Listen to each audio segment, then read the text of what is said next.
یہ وہ لوگ ہیں جنہوں نے ہدایت چھوڑ کر گمراہی خریدی، تو نہ تو ان کی تجارت ہی نے کچھ نفع دیا اور نہ یہ ہدایت یاب ہی ہوئے۔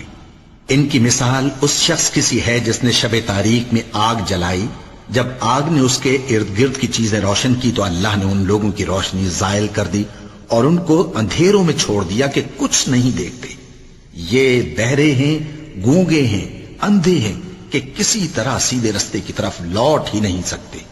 یا ان کی مثال میں کسی ہے کہ آسمان سے برس رہا ہو اور اس میں اندھیرے پر اندھیرا چھا رہا ہو اور بادل گرج رہا ہو اور بجلی کوند رہی ہو، تو یہ کڑک سے ڈر کر موت کے خوف سے کانوں میں انگلیاں دے لے۔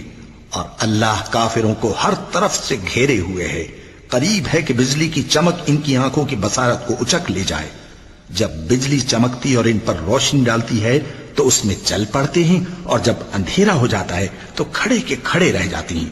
اور اگر اللہ چاہتا تو ان کے کانوں کی سنوائی اور آنکھوں کی بینائی دونوں کو زائل کر دیتا۔ بلا شبہ اللہ ہر چیز پر قادر ہے۔